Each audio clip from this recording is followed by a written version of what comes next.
Hello friends, स्वागत है आपका हमारे इस यूट्यूब चैनल जीएस भंडार विद कौशल में। आज के वीडियो में हम मुख्य रूप से सिख आंदोलन के बारे में पढ़ने वाले हैं।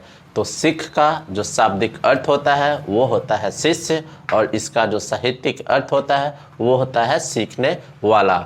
जो आपका सिख आंदोलन है, तो सिख आंदोलन को प्रारंभ करने वाले अर्थात सिख आंदोलन के जनक के रूप में जाने जाने वाले सिखों के पहले गुरु गुरु नानक देव जी को जाना जाता है।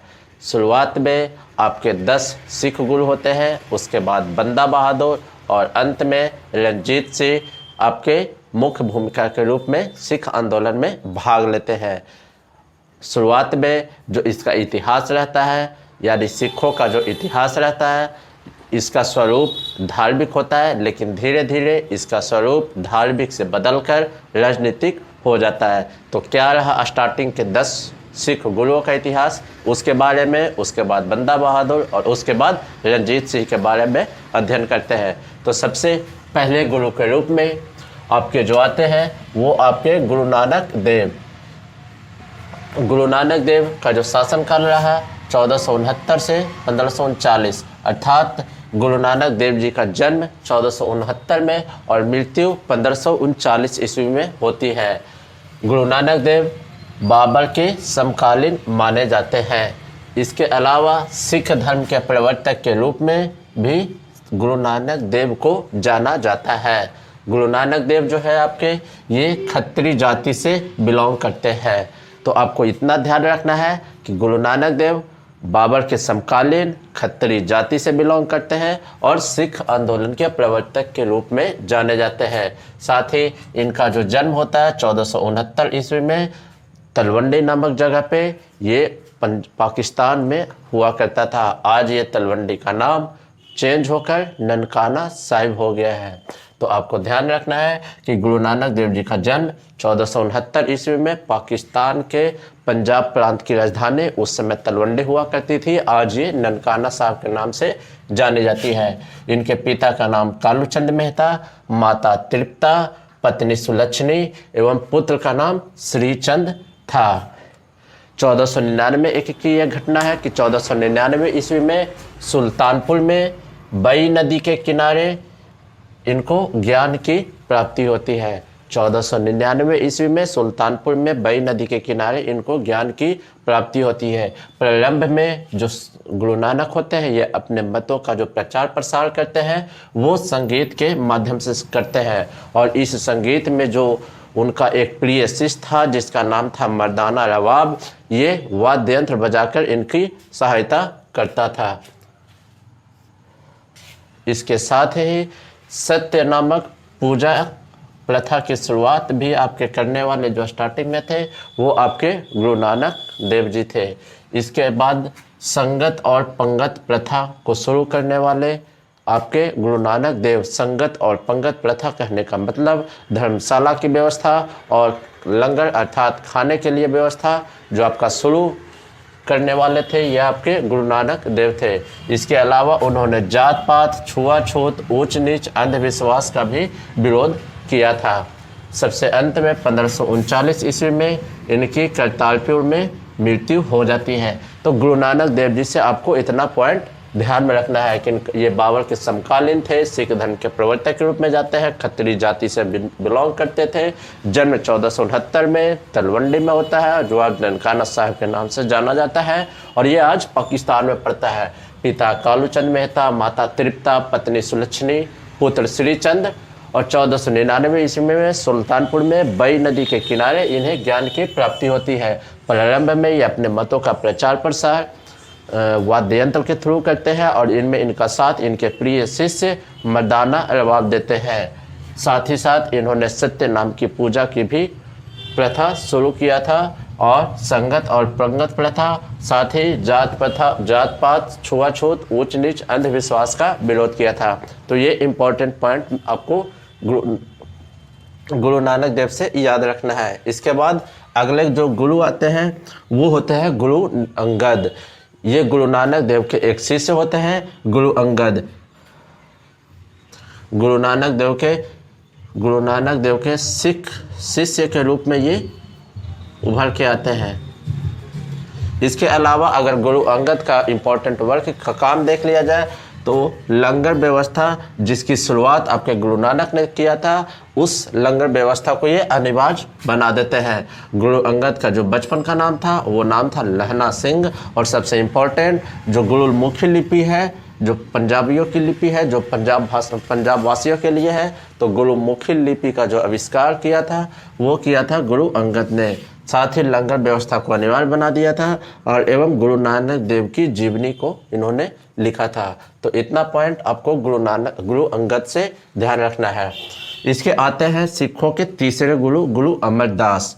तो गुरु अमरदास जो थे वो अकबर के समकालीन माने जाते हैं। ये अपने उपदेशों का जो प्रचार प्रसार करते थे, इसके लिए अपने उपदेशों गुरु अमरदास अपने मतों के प्रचार प्रसार के लिए 22 गद्दी की स्थापना करते हैं और ये इस 22 गद्दी पे एक एक प्रधान की नियुक्ति कर देते हैं।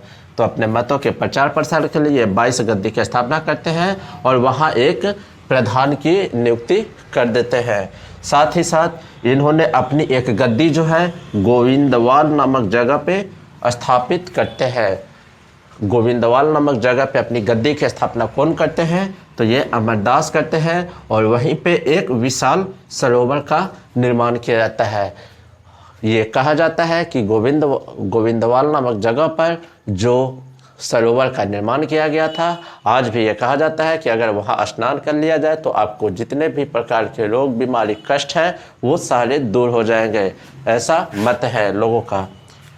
साथ ही गुरु अमरदास ने हिंदू विवाह से हटकर एक नई विवाह पद्धति जो सिखों के लिए थी, उस शादी की पद्धति को कौन सी पद्धति बोला गया? लवन पद्धति। तो एक नई विवाह पद्धति लवन पद्धति को लाने वाले कौन से थे? तो गुरु अमरदास से थे। साथ ही साथ इन्होंने सती प्रथा और मदिरा पीने की प्रथा पर भी रोक लगा दिया था। गुरु अमरदास की पुत्री का नाम बेबी भानी था और उस समय अकबर इनसे स्वयं मिलने इनके जगह गोविंदवाल नामक जगह पे गए थे, जहाँ इनके पुत्री के नाम 500 बीघा जमीन दान में अकबर ने दे दिया था। तो इतना सारा पॉइंट आपको गुरु अमरदास से याद रखना है। इसके बाद सिखों के चौथे गुरु के रूप में गुरु रामदास आते हैं। चूँकि जो गुरु अमरदास होते हैं, गुरु अमरदास की पुत्री बीबी भानी होती है और इसी बीबी भानी का विवाह गुरु रामदास का से हो जाता है। तो सिखों के चौथे गुरु के रूप में गुरु रामदास आते हैं। ये जो 500 बीघा जमीन जो दान में मिलता है बीबी भानी को, इस 500 बीघा जमीन पे रामदास ने अपने नाम से एक रामदासपुर नामक शहर बसा देते हैं, रामदासपुर नगर बसा देते हैं, जिसे प्रारंभ में चक गुरु या रामदासपुर कहा जाता था। बाद में यही रामदासपुर आज आपका अमृतसर के नाम से जाना जाता है। तो इस अमृतसर नगर की स्थापना कब हो गई थी? तो 1577 ईस्वी में। साथ ही साथ गुरु रामदास के समय में ही गुरु के पद को वंशानुगत बना दिया गया था, अर्थात गुरु का जो पद है वो पैतृक बना दिया गया। यानी कि गुरु, उसके बाद उसका बेटा गद्दी पे, फिर उसका बेटा गद्दी पे बैठेगा, इस तरह का पद। इसके अलावा ही अमृतसर में स्वर्ण मंदिर का जो निर्माण था वो इन्होंने प्रारंभ करवाया था गुरु रामदास ने, लेकिन बस इन्होंने प्रारंभ ही करवाया था, इस निर्माण कार्य को वो पूरा नहीं कर पाए थे। उससे पहले ही उनकी मृत्यु हो गई थी। अमृतसर में जो स्वर्ण मंदिर है, जो आज गोल्डन टेम्पल के नाम से भी जाना जाता है, तो इस गोल्डन टेम्पल का निर्माण गुरु रामदास ने शुरू करवाया था, लेकिन इसको पूरा करने का जो श्रेय है वो गुरु अर्जुन देव को जाता है, जो सिखों के अगले गुरु के रूप में आते हैं। सिख जो गुरु रामदास होते हैं उनके अनुयायी को रामदासी कहकर भी जाना जाता है। तो ये सिखों के चौथे गुरु के बारे में इतना चर्चा ध्यान रखना है। सिखों के पांचवें गुरु के रूप में गुरु अर्जुन देव आते हैं। गुरु अर्जुन देव अब तक के चारों में सबसे लोकप्रिय सिख गुरु के रूप में उभर के आते हैं और सिख आंदोलन का विस्तार इनके समय में काफ़ी तेजी से होता है। जो आपका स्वर्ण मंदिर है, अर्थात जो गोल्डन टेम्पल है, उसका निर्माण कार्य पूरा करने वाले कौन थे? तो गुरु अर्जुन देव थे। साथ ही साथ गुरु अर्जुन देव को सच्चा बादशाह भी कहा जाता है। एक आपका इसमें सच्चा बादशाह मिलेगा, एक आपका सच्चा पादशाह मिलेगा। तो सच्चा बादशाह की उपाधि गुरु अर्जुन देव और सच्चा पादशाह जो आगे आपको मिलेगा वो गुरु तेग बहादुर को कहा जाता है। साथ ही साथ गुरु अर्जुन देव ने सिखों के पवित्र ग्रंथ एक आदि ग्रंथ की रचना किया था, जिसे गुरु ग्रंथ साहिब भी कहा जाता है। तो गुरु ग्रंथ साहिब या आदि ग्रंथ की रचना 1604 ईस्वी में गुरु अर्जुन देव ने किया था। इसके अलावा ये साधु वाला वेश त्याग कर राजसी वस्त्र पहनने की प्रथा भी इन्होंने ही शुरू की थी, गुरु अर्जुन देव ने। इन्होंने गुरु अर्जुन देव ने एक प्रथा की भी शुरुआत किया था जिसका नाम था मसनद प्रथा। क्या होता है ये मसनद प्रथा? तो मसनद प्रथा सिखों के लिए था। ये सिख लोग जो थे अपनी जितनी भी आय था वो अपने आय का 10% सिख गुरु के पास जमा करते थे। इस मसनद प्रथा के तहत जो सिख लोग थे अपनी आय का 10% गुरु के पास जमा करते थे।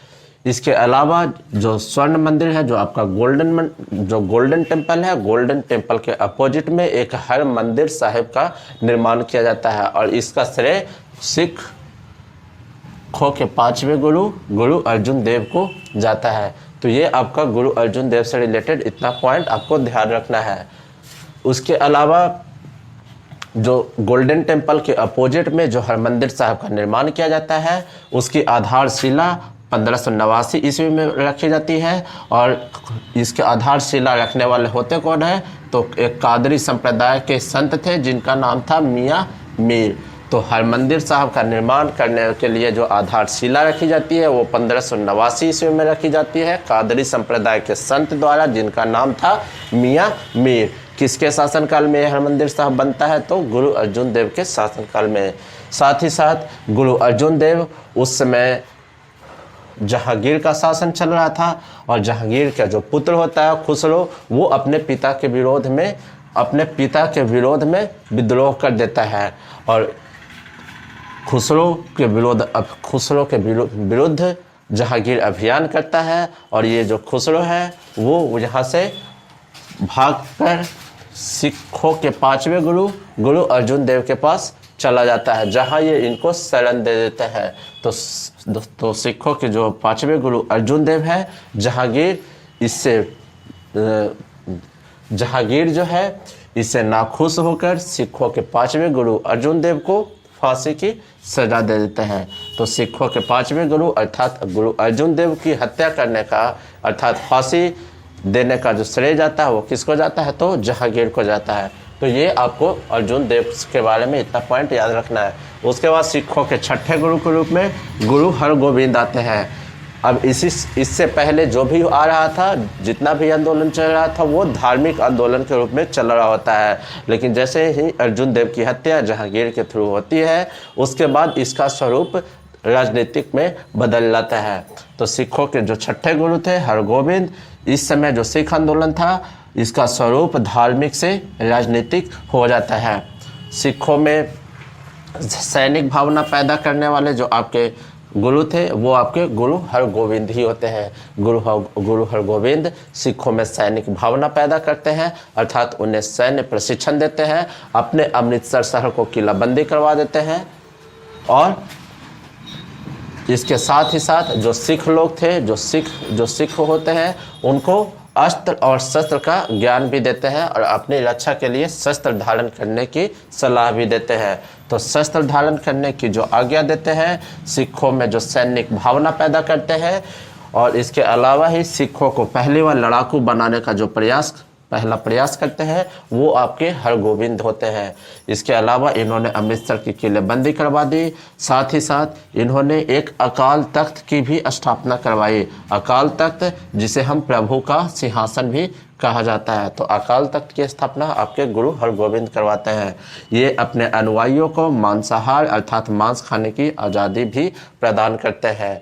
इसी समय गुरु हरगोविंद और शाहजहाँ के बीच में अर्थात मुगलों से संघर्ष भी होता है और इस संघर्ष में इनकी पराजय भी होती है, यानी कि शाहजहाँ से इनका 3 बार युद्ध होता है, जो इस युद्ध में ये पराजित हो जाते हैं।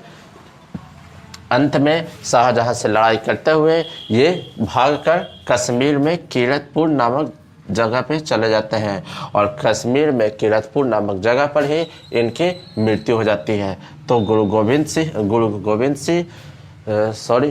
हरगोविंद सिंह के बारे में आपको इतना सारा पॉइंट ध्यान रखना है।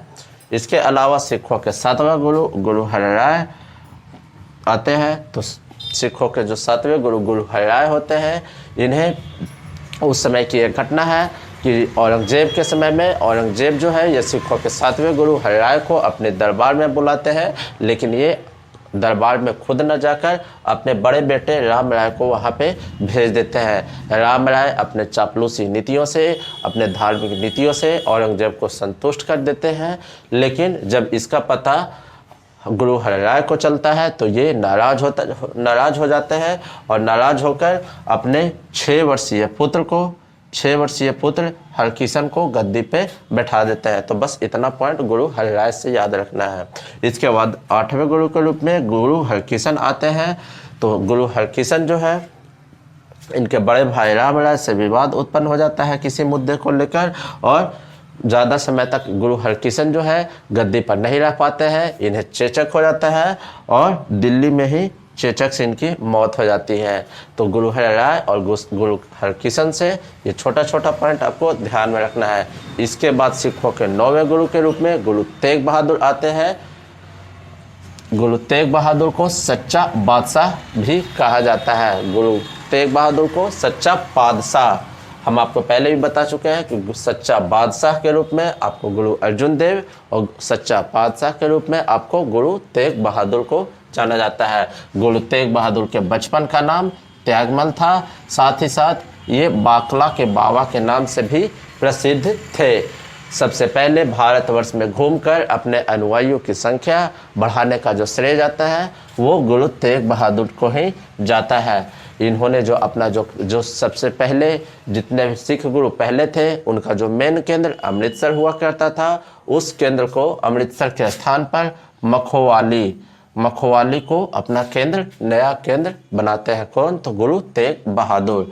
साथ ही साथ हुआ ये था कि कश्मीर के सूबेदार के बहकावे में आकर औरंगजेब इनको गिरफ्तार कर लेता है। इन्हें दिल्ली लाया जाता है और दिल्ली में इस्लाम धर्म स्वीकार नहीं करने के कारण दिल्ली में शीशगंज नामक स्थान पे इनकी हत्या कर दी जाती है।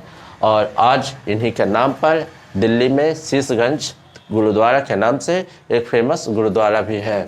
तो कश्मीर के सूबेदार के बहकावे में आकर औरंगजेब इनको गिरफ्तार कर लेता है और इस्लाम धर्म स्वीकार नहीं करने के कारण दिल्ली के शीशगंज स्थान पर इनकी हत्या भी कर दी जाती है। गुरु तेग बहादुर का एक फेमस कथन भी था कि इनका कहना था कि मैंने अपना सर भी कटवा दिया लेकिन अपना रहस्य नहीं बताया। ये इतना सारा पॉइंट आपको गुरु तेग बहादुर से ध्यान रखना है। इसके बाद हम सिखों के 10वें गुरु गोविंद सिंह के बारे में पढ़ते हैं। सिखों के 10वें गुरु के रूप में आपके गुरु गोविंद सिंह आते हैं, जिनका जो जन्म हुआ था 1675 ईस्वी में और मृत्यु 1708 ईस्वी में होती है। गुरु गोविंद सिंह आपके सिखों के 10वें गुरु और अंतिम गुरु के रूप में उभर कर आते हैं। इनको संत गुरु के नाम से भी जाना जाता है। तो संत गुरु के नाम से आपको गुरु गोविंद सिंह को जाना जाता है। गुरु गोविंद सिंह का जो जन्म हुआ था वो बिहार के पटना साहिब में 1666 ईस्वी में हुआ था और जो इनका बचपन बीता वो पटना साहिब में ही बीता। इनकी माता का नाम गुजरी बाई था। गुरु गोविंद सिंह है वो गुरु पद पर आते के साथ ही इस गुरु पद को समाप्त कर देते हैं। तो गुरु पद को समाप्त करने वाले आपको गुरु गोविंद सिंह थे और इस गुरु पद को समाप्त कर जो सिखों का जो पवित्र ग्रंथ था, धर्म ग्रंथ था, जिन्हें गुरु ग्रंथ साहिब बोलते थे, इसी गुरु ग्रंथ साहिब को आगे गुरु मानने का संकल्प जारी कर दिया जाता है। इसके अलावा इन्होंने मखोवाल के पास जो आनंदपुर नामक एक नया नगर की स्थापना किया था और इसी आनंदपुर को अपना प्रारंभिक कार्यस्थली के रूप में ये बनाते हैं, अर्थात वहाँ अपनी गद्दी स्थापित करते हैं। इसी आनंदपुर नामक जगह पे मुगलों के साथ कुछ प्रारंभिक संघर्ष भी होता है, जिसमें आनंदपुर का प्रथम युद्ध और आनंदपुर का दूसरा युद्ध इम्पोर्टेंट है। तो आनंदपुर का पहला युद्ध 1701 ईस्वी में मुगल और गुरु गोविंद सिंह के बीच होता है और इस गुरु गोविंद गुरु गोविंद सिंह इस युद्ध में जीत जाते हैं और मुगलों की पराजय हो जाती है। वही आनंदपुर के दूसरा युद्ध 1703 ईस्वी में होती है। इस युद्ध में मुगल जो होते हैं वो विजयी हो जाते हैं और गुरु गोविंद सिंह इस युद्ध को हार जाते हैं। इस युद्ध के बाद जो गुरु गोविंद सिंह के जो दो पुत्र थे, एक का नाम था जोरावर सिंह और एक का नाम था फतेह सिंह। चूँकि इस समय जो मुग़ल बादशाह थे वो आपके औरंगजेब थे। औरंगजेब ने इनके दोनों पुत्रों को जीवित में ही दीवार में दफन करवा दिया था, यानी कि चुनवा दिया था। इसके साथ ही जो आनंदपुर इनके प्रारंभिक कार्यस्थली के रूप में था, इनको ये छोड़ना पड़ता है, यानी आनंदपुर को छोड़कर भागना पड़ता है, यहाँ से हटना पड़ता है। साथ ही साथ लोहगढ़ दुर्ग का निर्माण भी गुरु गोविंद सिंह ने किया था, इसे भी छोड़ना पड़ता है। तो ये आनंदपुर का पहला युद्ध और दूसरा युद्ध जो आपके गुरु गोविंद सिंह से था उससे रिलेटेड है, ये आपको ध्यान रखना है।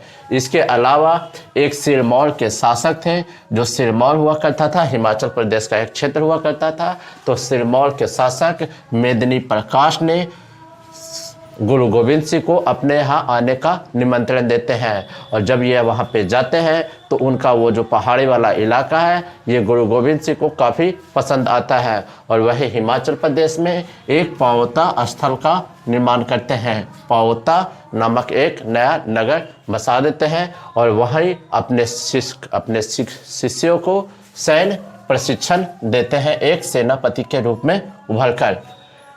चूँकि पावता स्थल को कई मामलों में सिक्योरिटी की ज़रूरत थी, अर्थात यहाँ सिक्योरिटी रीजन से यहाँ 4 किले स्थापित करते हैं। ये 4 किले आपके आनंदगढ़, केसगढ़, लोहगढ़ और फतेहगढ़ में स्थापित की जाती है। तो पावता स्थल को सिक्योरिटी रीजन की वजह से 4 किले स्थापित कर दिए जाते हैं इसके आसपास। एक कहाँ, आनंदगढ़ में, केसगढ़ में, लोहगढ़ में और फतेहगढ़ में। तो ये आपका सिरमौर के शासक से इम्पोर्टेंट पॉइंट जो आपको है ध्यान रखना है। इसके अलावा जो गुरु गोविंद सिंह होते हैं इन्होंने पाहुल प्रणाली की प्रथा का जन्म दिया था। क्या था ये आपका पाहुल प्रणाली? पाहुल प्रणाली जाति बंधन के प्रथा को तोड़ने के लिए किया जाता था। इस प्रणाली के तहत जो निम्न कोटि के लोग थे, जो नीच जाति के लोग थे, जो जाति प्रथा का जो भेदभाव था, एक ही कटोरे में सभी जाति के लोगों को मिलकर जो भी जल पान खान पीन रहता था वो सब करना होता था। तो यही था आपका पाहुल प्रणाली। इसको लाने वाले थे आपका गुरु गोविंद सिंह। सबसे पहले वाहे गुरु बोलकर अभिवादन करने की प्रथा भी शुरू करने वाले आपके गुरु गोविंद सिंह थे। सिखों को पूर्ण रूप से सैन्य व्यवस्था में परिवर्तित करने वाले गुरु गोविंद सिंह थे। इससे पहले गुरु हरगोविंद ने सबसे पहले सिखों को सैन्य प्रशिक्षण दिया था, लेकिन उनको पूर्ण रूप से सैन्य व्यवस्था में परिवर्तित करने वाला कौन थे? तो ये आपको गुरु गोविंद सिंह ध्यान रखना है। सबसे महत्वपूर्ण घटना 13 अप्रैल 1699। 13 अप्रैल 1699 को बैसाखी वाले दिन ये आनंदपुर में खालसा पंथ की स्थापना करते हैं। तो खालसा पंथ की स्थापना गुरु गोविंद सिंह करते हैं। किस दिन करते हैं? तो 13 अप्रैल 1699 को। उस दिन वैसाखी का दिन था और कहाँ करते हैं? तो आनंदपुर में। करने वाले कौन होते हैं? तो गुरु गोविंद सिंह। इसके अलावा इनके नाम के साथ 5 ककार भी जुड़ा हुआ है, केस, कंघा, कड़ा, कृपान और कच्छा। ये आपको ध्यान रखना है। साथ ही साथ गुरु गोविंद सिंह ने पुरुषों के नाम के आगे सिंह और पुरुषों के नाम के पीछे सिंह और महिला के नाम के अंत में कौर लगाने की प्रथा भी इन्होंने शुरू किया था। अपने अंतिम समय में गुरु गोविंद सिंह औरंगजेब के नाम एक पत्र लिखते हैं और उस पत्र को जफरनामा के नाम से भी जाना जाता है। साथ ही साथ गुरु गोविंद सिंह ने 10वां बादशाह, विचित्र चित्र, 10म ग्रंथ पुस्तक की रचना भी करते हैं। तो ये सारा पॉइंट आपको जो गुरु गोविंद सिंह से है ये इम्पोर्टेंट हो जाता है। एग्जाम पॉइंट ऑफ व्यू से काफ़ी इम्पोर्टेंट है, काफ़ी सारे क्वेश्चन पूछे जाते हैं। तो ये इतना जो आपको सिखों के 10 गुरु का जो क्रम था वो हमने आपको बता दिया। क्या क्या मुख्य पॉइंट रहे, क्या क्या मुख्य बातें रहे इनसे रिलेटेड, वो आपको बता दिया गया है। आप उसे अच्छे ढंग से रिवीजन कर सकते हैं। तो सिखों के 10 गुरु, जिसमें सबसे पहले गुरु वो गुरु नानक, गुरु अंगद, गुरु अमरदास, गुरु रामदास, गुरु अर्जुन देव, गुरु हरगोविंद, गुरु हरिराय, गुरु हरकिशन, गुरु तेग बहादुर और सबसे अंत में गुरु गोविंद सिंह। तो ये 10 गुरु का क्रम रहा। अगले वीडियो में हम लोग इसके बाद गुरु बंदा बहादुर और आगे महाराजा रणजीत सिंह की कहानी पढ़ेंगे।